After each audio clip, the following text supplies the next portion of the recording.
You may love exercise or you may hate it, but either way, you know if you want to stay healthy, you gotta do it. So you want to be smart and do what works, right?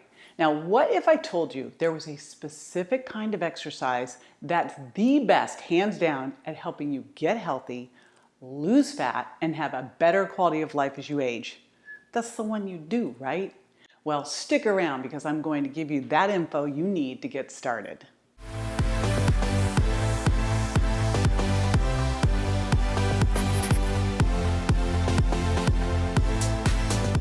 Hey, it's JJ. Keep this channel in your rotation if you're working on your health and fitness, because that's what we do here. I'll keep you up to speed on the latest and greatest health and nutrition info so you can look and feel your very best. So like and subscribe to stay in touch. So I started out way back when as an aerobics instructor. Yep, leg warmers and all. And then I went to grad school to become an exercise physiologist because I have always loved fitness. But I've learned over the years that some workouts give you way more bang for your exercise buck than others. And the one that's by far the best return on the investment of your time, and not even too much time by the way, is resistance training. And by the end of this video, I'm going to give you a few tips on how to do this exercise quickly and efficiently so staying strong and healthy as you age is just going to be automatic. Now, the reason resistance training is the most important thing for us to focus on is because maintaining or increasing muscle mass is mission critical for healthy aging and quality of life. Now, I say maintaining or increasing because you may not have what you need now, which means you need to get going on building muscle. Muscle really protects you from the challenges that can make aging hard. We also want to make sure we're holding on to and building muscle because, and this is key, it's going to help you burn fat. And the way it does this is twofold. Muscle requires more energy, in other words, it burns more calories to build and maintain. And muscle is the first place you can start to really improve your insulin sensitivity. So you don't have to lose muscle as you age, but if you don't use it, you will lose it. So let's not do that, all right? Because in older people, less muscle is linked to greater frailty and weakness and not being able to do normal things that really should just be easy. So you may have trouble with things like getting out of bed, standing up from a chair, climbing the stairs, or carrying groceries. We've all seen that person who struggles with those things, and God forbid if they fall and break a hip. So you don't want that to be you. But you know how easily and how quickly these things can get away from you, and then it's this long road back. But if you start now, it's going to be like putting savings in the bank. So you gotta make it a priority. And you can because, hey, you're the boss of you, right? You just have to make the decision and commit. And you're not only going to love the way it makes you look and feel, your future self is going to thank you. So when you're working out, there are 4 things to focus on that will help you build and keep muscle. So let's get into those now. Now, first, we're going to talk about the method, and then we'll get into recovery and diet. When you're doing resistance training, first of all, start where you are. Any starting place is great because you're only going to get better and improve your health from there with every single workout. Now, by resistance training, I mean using weights. That could be either free weights, your body weight, or resistance cables like the TRX trainer to create resistance that you work against doing a series of exercises. You're going to do multiple sets of each exercise and multiple reps of each set. So for example, if you're doing push-ups, and before you freak out on me, yes, you can do these wherever you are right now, whatever your current fitness level. You can do them against a wall, you can do them against a bench, you can do them on the floor with straight legs or bent knees. So, back to those push-ups. However you do them, it's an exercise. And each time you do that push-up, that's a rep or a repetition.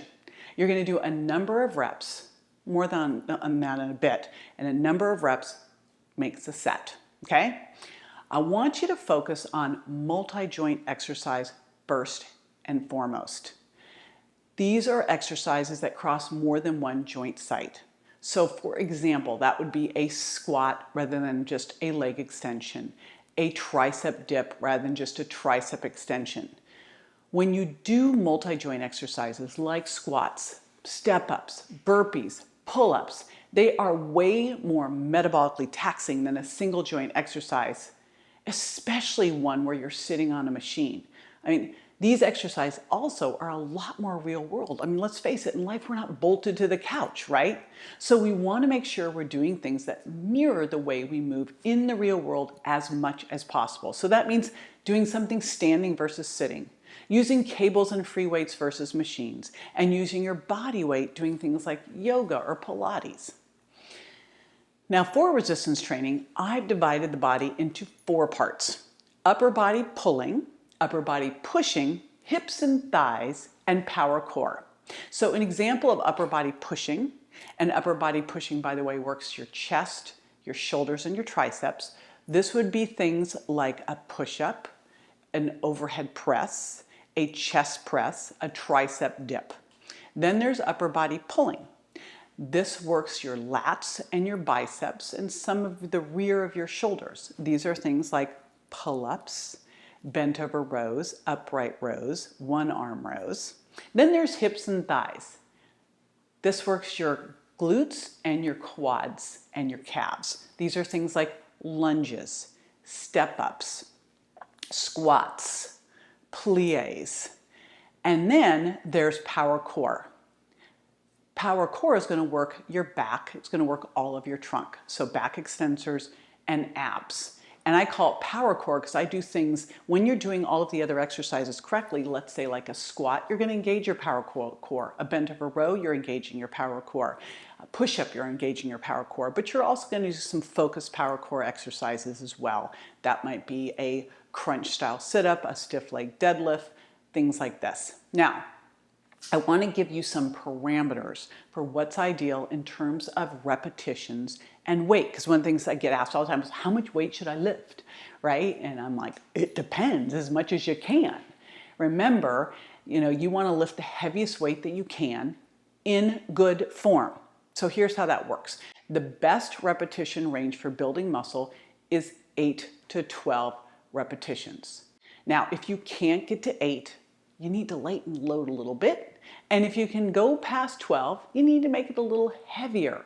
And here's the news. Sorry, don't shoot the messenger. It should always be hard. Hard is what gives you results. It never gets easier. When it gets easier, that's awesome. You made progress. You need to make the weight heavier so it's harder, okay? This is called the principle of progression. And that says that, and I quote, increases in time, weight, or intensity should be kept within about 10% or less each week so that you gradually adapt to more while minimizing the risk of injury. So this is how you progressively overload your muscles and if you don't do this, guess what's going to happen? You will get stuck. You've heard of plateauing. That's what will happen to you. If you keep doing the same thing, you get the same results, right? You get stuck. Now, you also want to do multiple sets of those repetitions. So let's say we are doing a bent over row. You would do 8 to 12 repetitions and you take about a 60-second rest. And then you do another set and take a rest and do another set and take a rest. I want you to do 2 to 4 sets of each exercise. Here's why. Now, when you're first starting out, and I'll tell you when you're first starting out, you have it made because anything you do is going to get you stronger. But once you've gotten past that first 3 to 4 weeks, now you're going to get more into it. Multiple sets means that you're going to recruit and stimulate more muscle fibers because the bottom line is you only grow the muscle fibers you stimulate. So if you just do one set, you only recruit so many muscle fibers. Each time you take a break and come back, and not too long of a break, you're pulling in more, recruiting more and more muscle fibers. That's why in between your sets, you want to make sure you take a 60-second rest break, but not a 60-minute rest break. If you don't give yourself enough of a rest, then it's just one long set, right? Then we're really working in endurance. But if you give yourself a super long break, which kind of gets tempting as you get more into the workout, all of a sudden you're scrolling on your phone, then the problem is your body recovers, right? And then it doesn't have to work as hard. You don't have to recruit more muscle fibers in. So really think about multiple sets with about 60-second rest breaks. So it doesn't get aerobic, doesn't get turned into this cardio, and you don't allow yourself to recover too much. Now, once you get comfortable, you get to deploy some advanced strategies, things like supersetting, where you alternate between sets of opposing muscle groups. So maybe you're doing a push-up set, and then you're doing a bent over row, then a push-up and a bent over row. Or you can flip your repetitions for a couple weeks to shift your whole focus onto more power. So maybe you're doing 3 to 6 reps, heavy, or more endurance. You're doing 12 to 20 reps lighter. We can always shift things around just to kind of break through plateaus. But for now, stick with where we are. I can always get the volume turned up for you, right? All right, that's the work. Really important here in the second piece. You've got to work hard and you need to recover hard. Recovery is just as important for maintaining and building lean muscle as the workout is. Now, you're going to want to work out each of those 4 body parts at least 2 times a week. And if you really want to build, probably 3 if you're significantly looking to increase that muscle mass. But you also want to make sure you have 48 hours of rest between your workouts. And if you're still hurting, then give yourself another day. When you're sore, you can help your recovery with things like foam rolling. You've seen those big foam rollers. Those are amazing. Epsom salts baths are fantastic. And my latest favorite thing, which is cold plunging. I actually have one of these in my backyard set at 52 freezing degrees. And getting in that for a couple minutes can help with inflammation. So can getting in front of some red lights. So look at the things that you can do to help with recovery. Another one that can help with recovery are my curcumin chews. That's one I do every single day. It's really important to your progress that you are recovering well. So give yourself the rest time you need. And here's another important point. If you are sore at a joint site or sore to the touch, that is not good. That is not the same as normal muscle soreness the day after a workout. You know, when you work out, you create these little micro tears and then you build muscle by repairing those, and that gets you stronger. But being sore at a joint site can mean something else. It could mean a macro tear, like you've done some damage to a tendon or a ligament. So do not push through that. Rest and recover from those injuries. All right, now, if you're doing all that work, you want to make sure that you get the most out of it, right? So that's the third piece, your diet, giving your body the right fuel. So you want to make sure you're giving yourself optimal protein because your body is going to need that protein to rebuild your muscles. And there's a formula to this. The minimal amount of protein you should be getting every day to maintain your muscle mass is 1 gram per pound of ideal lean body mass. And again, your ideal lean body mass is everything on your body that is not fat. You can find this out by getting a body fat scale. Right? So everything that's not fat is lean body mass. Now, women usually have more body fat and less lean body mass than men, but in general, the ideal lean body mass is going to range from somewhere to 75 to 85% of total body weight. So, example for you, you're a woman who's 5'6", you weigh 135 pounds, and you're 20% body fat. That means you have 108 pounds of lean body mass. So that would be 108 grams of protein divided throughout the day. Now, if you want to build lean muscle mass, your protein requirement is going to be higher. It's more like 1 gram per pound of ideal body weight, not your current weight, right? So it's 1 gram per your total body weight ideal. So if you're 5'6" and you weigh 140 and you're 30% body fat, your lean body mass is 98.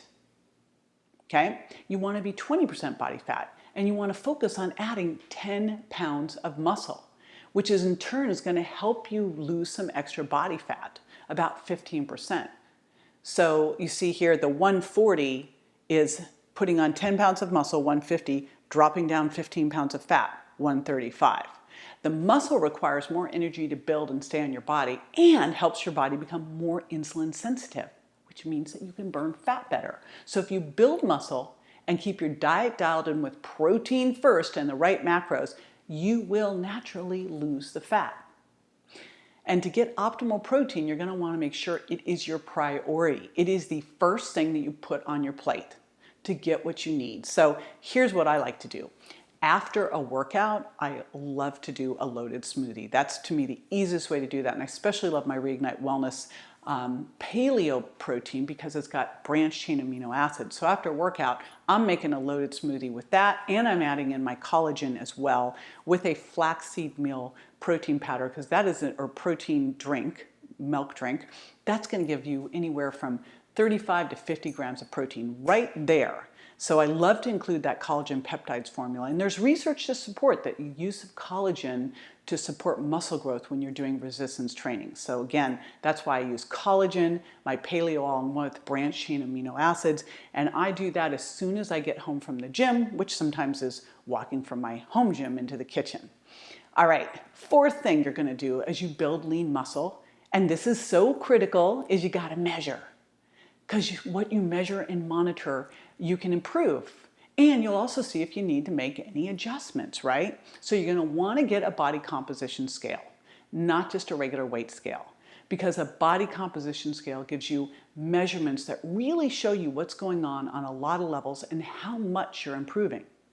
The biggest thing you want to focus on is your total weight and your lean body mass, and that's going to be indicated by something called total body water. Now, if you can get a segmental scale, it's one with the handles. It's also going to tell you where the fat's distributed, and that is even better. I love both brands, InBody and Tanita scales. I have a Tanita segmental scale. And I got to tell you, it's so interesting. You think you know where everything is, but it's really interesting to really be able to see where that body fat is on your body. And that's important to track, because you want to know what's going on with what's called your abdominal or visceral fat. This is the pro-inflammatory dangerous fat, right? By the way, just as an aside, because I also do hip and waist measurements weekly, I talked about doing cold plunging to help reduce inflammation. Well, it also helps beige your white fat, which makes it easier to burn, which can help get rid of that belly fat as well. Okay, little aside there. But again, make sure you're testing your body fat, because you got to know what your weight is made up of, right?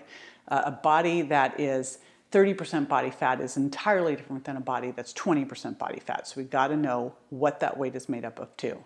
Now, as you incorporate resistance training and support it with enough rest and protein, you're going to see both your lifting improve, because you're going to get stronger, you're going to be able to lift heavier weights, but you're going to see these other numbers move as well, because you're getting healthier. Start to see your total body water go up, your lean body mass go up, your fat mass go down. So that's fantastic. Plus, what's most fantastic of all is how you're going to feel. Resistance training works because it addresses the quality of life issues associated with muscle loss as we age. And building lean muscle helps you control your blood sugar and the other hallmarks of metabolic syndrome.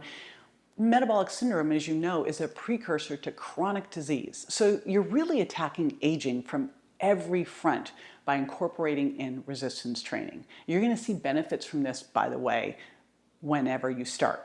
Now, I'm saying, as you're watching this, start now if you haven't started yet. But whatever age you are, you're going to see benefits. I've seen it improve the quality of life of everyone I've ever worked with. So make sure you include resistance training as you work on getting healthier. Super duper important. Also, be sure to like and subscribe to this channel so you don't miss out on other videos like this. In my next video, I'm going to follow up on the conversation we started here about protein and let you know all of the reasons protein should be your first focus when you build your plate. See you there.